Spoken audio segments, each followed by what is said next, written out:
All right, cadets, Dr. Cook here with another lecture. We're going to talk about tactical tasks.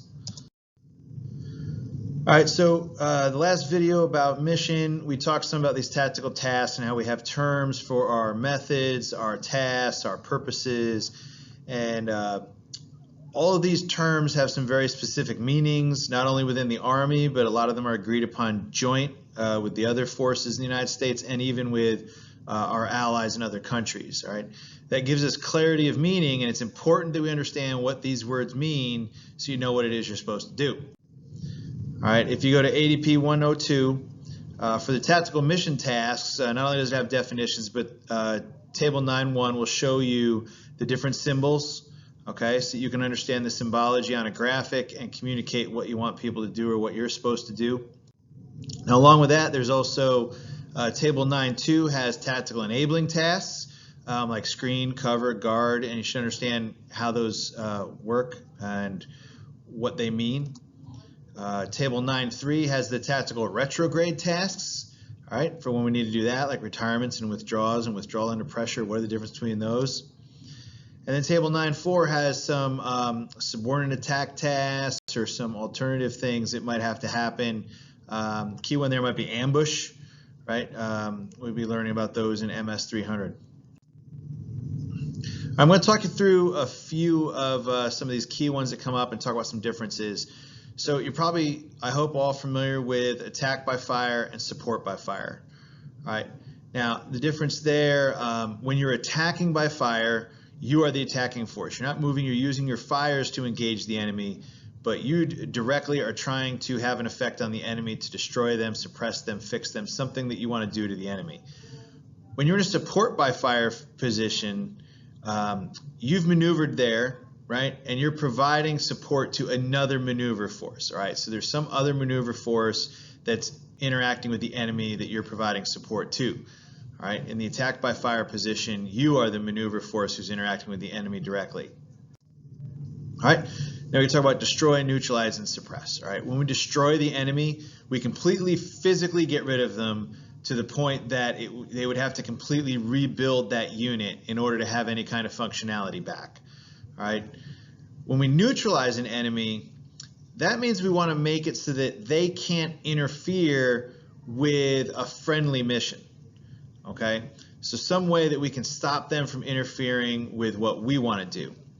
Now, when we suppress an enemy, all right, in that case, it's not our mission we're worried about, it's their mission. All right. Suppressing an enemy is degrading them to the point that they can no longer achieve their desired enemy mission. All right, that's the big difference. Neutralize has to do with not interfering with us, and suppress is making them unable to do their own, and then destroy is just they don't exist anymore.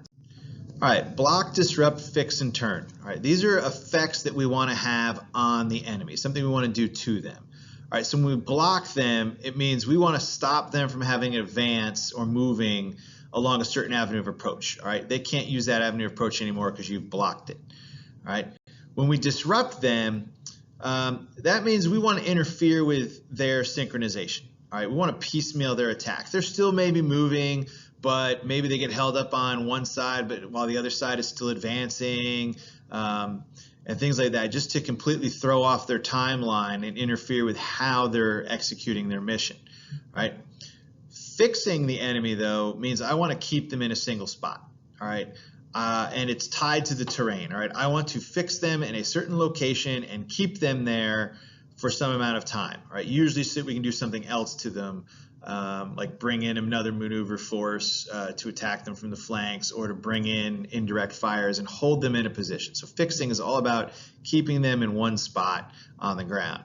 And then a turn is we want to get them to not only not use the avenue of approach they're on, but move to another one. Right, we want to send them off in another direction and force them to go the way that we want them to go, right? So we turn them into a different route than they were originally coming down. All right, occupy, seize, secure, and retain. All right, these have to do with pieces of terrain. All right, when we occupy a piece of terrain, all right, it means we move in there and there's no opposition. All right, you just go there. All right, and you're not expecting any kind of firefight to happen. There's no one defending it. You just occupy it. All right.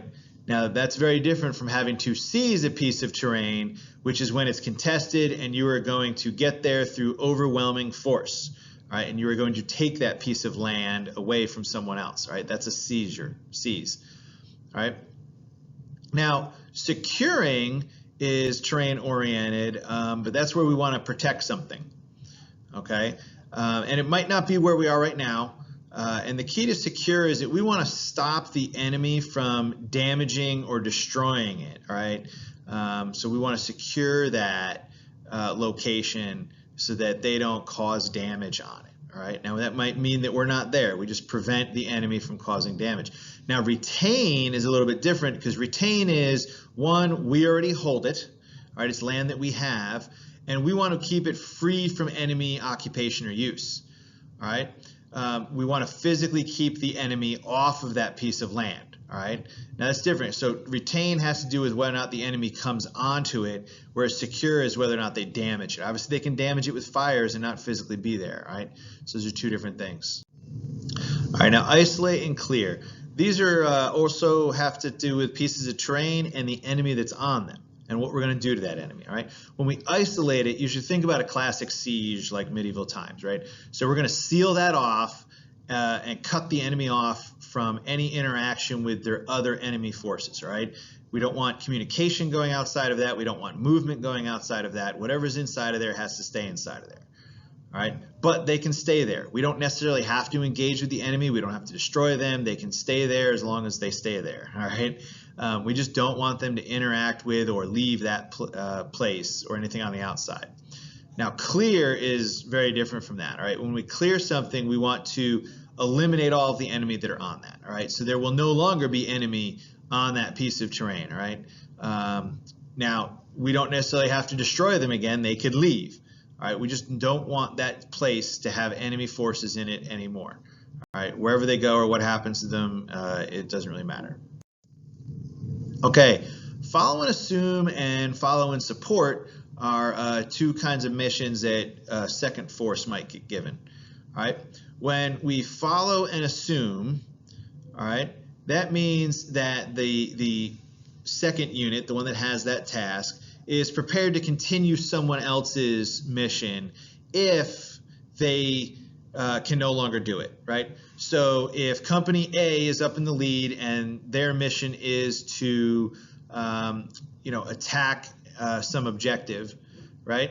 And Bravo Company's mission is to follow and assume, then they just follow along. As long as company A is continuing the attack, company B is just hanging out following along. All right, but if company A gets pinned down, they no longer have enough forces to continue, or they can't do that mission anymore, then company B is expected to move forward and take over that mission and assume that mission, whatever their task was, and take that task on as their own and move forward. Follow and support is a little bit different. So we're not waiting for someone else's mission to give them trouble to take over their mission. All right, we're going to support the lead force through the whole thing. All right, so whoever we're following, if we're in follow and support, we need to know what their mission is, but we're going to give them assistance all throughout it. All right, we're not waiting for them to get held up or fail. We're just going to support them all along the way. All right. Okay, so those were just a few of the tactical tasks, right? There are more, and you are required to know all of them to understand the symbols for all of them. I try to touch on some of the key ones that maybe you'll see more often than others. All right, and have a great day. See you in class.